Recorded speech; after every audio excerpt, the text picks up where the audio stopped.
Alexander never thought that life could turn out so abruptly. He married Emily 3 years ago, and their marriage seemed quite happy. Although sometimes it seemed to him that they had simply gotten used to each other. He had always had an even, respectful relationship with his mother-in-law Laura.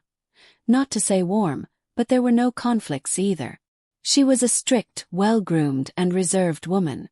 It seemed that nothing could upset her balance. But everything changed in an instant. Emily had to go on a business trip for a month, and Laura had an injury. She twisted her leg and could hardly move. Alexander, being a decent person, offered to help. He stopped by her in the evenings, bought groceries, helped around the house. Once, when he was bringing her dinner, she looked at him with a long, slightly sad look and said, "Alexander, I don't even know what you did to deserve my daughter." For some reason, this phrase sank into his soul. Alexander spent more and more time at his mother-in-law's. He needed to put the kettle on, bring her a pillow, or simply help her move around the apartment.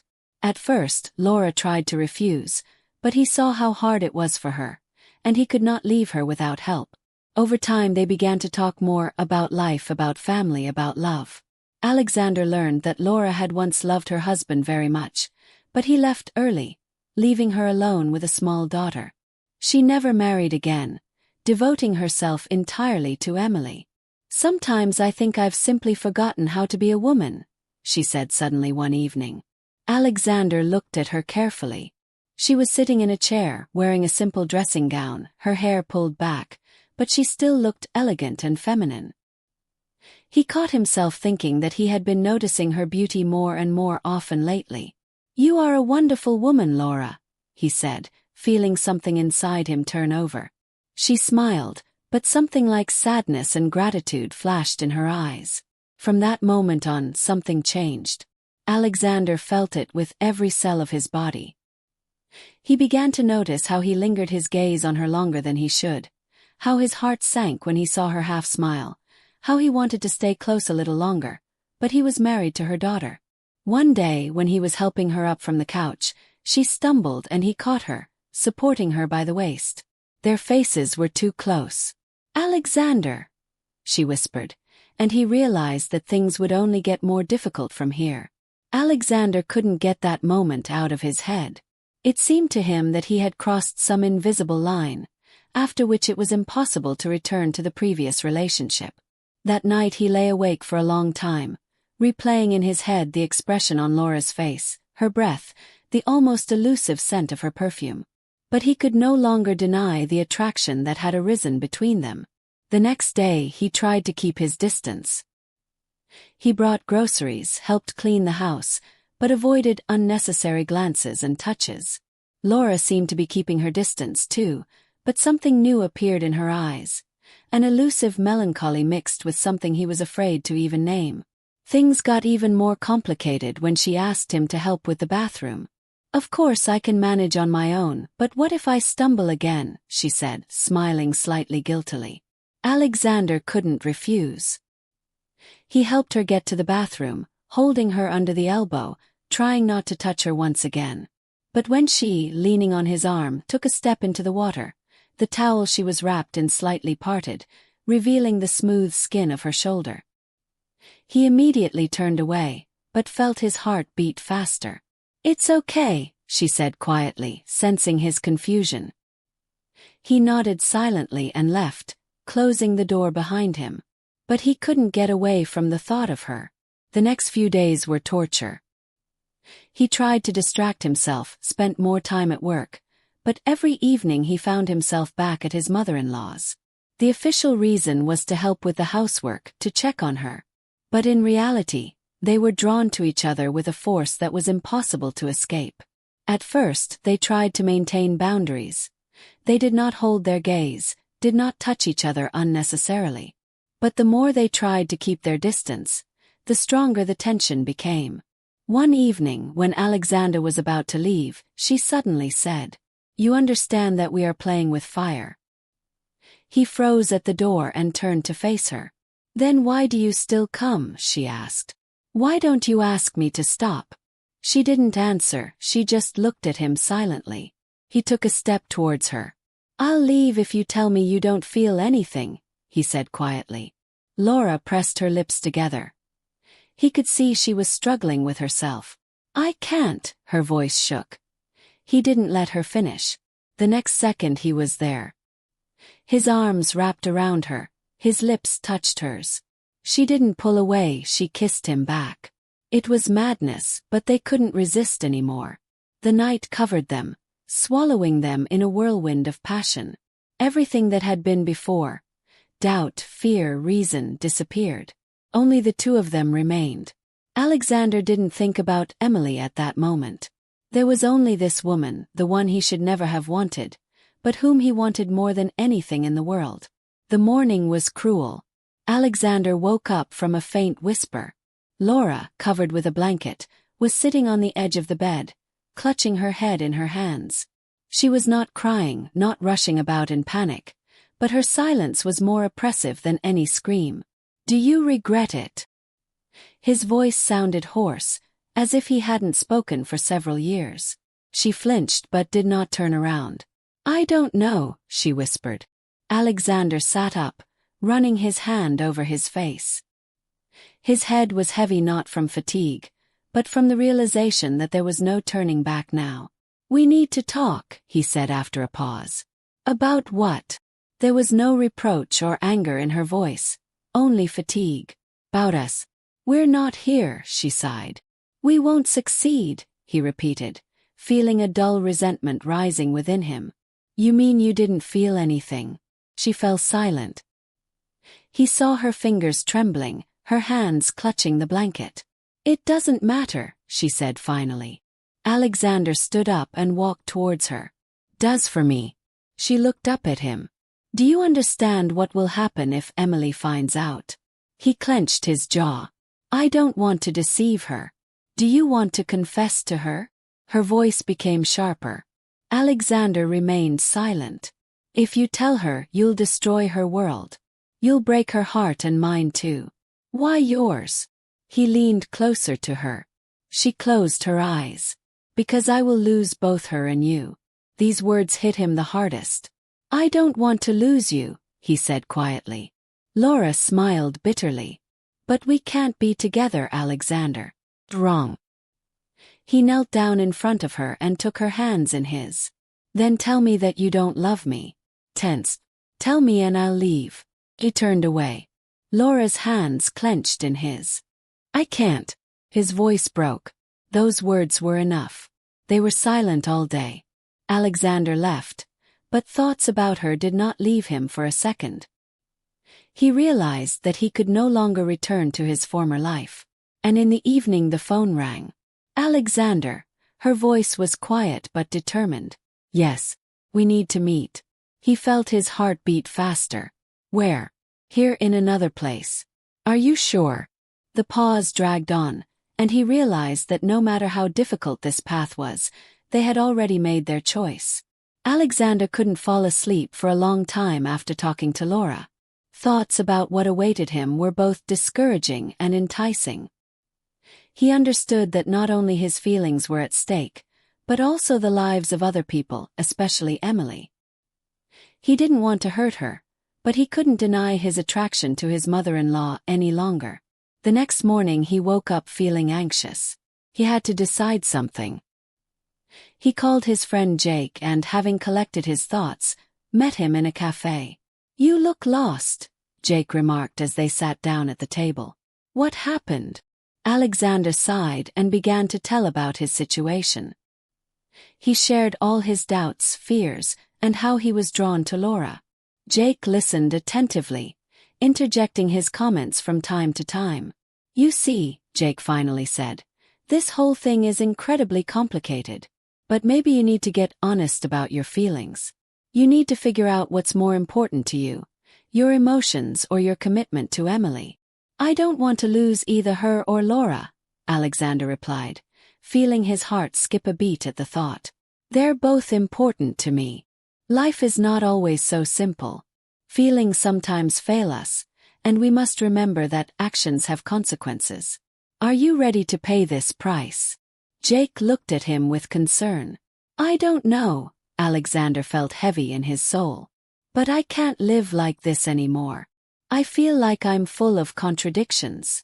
After a frank conversation with his friend, he could not get rid of the feelings that had overwhelmed him. That evening he came to Laura again, not knowing what awaited him. Entering the apartment, he noticed how she looked at him with anxiety. "You came," she said, her voice quiet but relieved. "I can't just leave like this," he said, coming closer, unable to resist. They discussed where this might lead them. The complexity of their situation soon became apparent in the conversation, but both knew that in this closeness there was no turning back. "I can't go on like this without knowing what's going to happen next," Laura said, her eyes shining with suppressed tears. "If you say this is wrong, I'll leave," he promised, looking into her eyes. "I can't say it's wrong," she whispered. "But I can't say it's right either." The feeling of love and passion alternated with anxiety and fear. Finally, realizing that they had no other way, they allowed themselves to be closer. The next day, Alexander realized that his usual life had begun to change. Several weeks passed, and he increasingly stayed with his mother-in-law, finding comfort and meaning in what was happening. Their relationship continued to deepen, and they became not just allies, but partners in making a difficult decision. But soon the question arose: what to do with Emily? He understood that sooner or later she would have to be told the truth. Every evening, after long conversations with Laura, Alexander returned home to Emily, and this internal conflict gradually accumulated, like a wave ready to sweep away everything in its path. As he became more and more drawn to Laura, his attitude toward Emily became more distant. One day, while sitting at dinner, she asked him, "You're looking at me wrong. Is there something I don't know?" "No," he lied, although deep down he knew he couldn't continue to avoid the truth. Her distrust was obvious, but he didn't know how to say it, how to explain the feelings that overwhelmed him. Every time he visited Laura, he was overcome with guilt. He knew that this situation could not last forever. That night they talked again. Laura offered him a choice, explaining that it was the right thing to do. "You have to understand," she said, "that no matter how much we love each other, it will still ruin our lives if you don't prioritize." "I know," Alexander answered, "but I'm not ready to lose her." She looked at him, and in her eyes there was tenderness and understanding that they had both gone too far. "What if you tell her the truth?" she asked, her voice quiet but confident. Alexander thought about it. He understood that the moment had come to make a difficult decision on which the lives of 3 people depended. But was he ready to risk everything for this? "I need time," he said, and in that moment it seemed as if something had changed between them. They both knew that the path was difficult, but documenting their lives through confessions and choices was the path to freedom. Time passed, and they spent every free moment together, briefly forgetting about the world around them. But sooner or later the truth was destined to come out. More and more often he saw discontent and wariness in Emily's eyes, and one day when they were sitting at dinner again, her patience snapped. "Alexander, you're scaring me. Feel like something's wrong. Can you tell me what's going on?" Alexander's heart began to beat faster. But now he could not let her know that his feelings for her mother had become higher than all decency and moral standards. "It's okay, just work," he said, though his voice sounded unconvincing even to himself. "You don't believe me," Emily said bitterly. "Isn't this a conversation you want to have with me?" Alexander could not bear her bitterness. He was collapsing inside, knowing that all these evasions would only make the situation worse. But how could he tell her the truth? Finally, the day came when he gathered his courage, being fully prepared to face reality. He had to confess his feelings to Emily, for hushing up the problem had become unbearably difficult for him. Alexander decided that if he wanted to be honest with himself, he had to be honest with her. His fate depended on this meeting. Pulling himself together, he headed toward the house, trusting in the final decision. Alexander reached for the door of his house, bracing himself for the final decision. Walking through the familiar streets of Boston, he encountered doubts and fears. Each step seemed heavy, his heart pounding, as if foreshadowing a storm that was about to break. When he entered the apartment, Emily was already waiting for him with dinner on the table. She looked a little nervous but tried to hide it. "Hello," she said, her voice light but warning. "How was your day?" "Not bad," he replied, sitting down at the table. "Emily, we need to talk." She looked at him with bewilderment, then nodded. "What do you want to talk about?" Alexander collected his thoughts. He felt every word getting stuck in his throat, but he knew that he couldn't put off the conversation any longer. I know things have been wrong between us for a while now." He took a deep breath. "I haven't been honest with you." Her eyes widened and she sat up, wary of what he would say. "Emily, I have strong feelings for your mother." The words came like a deafening blow. The room fell into a deathly silence. Emily froze, her face turning pale. "What did you say?" she asked quietly, as if she couldn't believe her ears. "I know it's terrible and I'm so sorry. But it's true." "Are you crazy? How could you?" Her voice became sharp, shock and pain could be heard in it. She stood up, pushed her chair back and pounded her fist on the table. "I'm so sorry." His heart ached as he saw her suffering. "I didn't mean for this to happen. It happened so suddenly." "All of a sudden," she interrupted. "You date her, spend time with her, and then you just tell me this. This is crazy."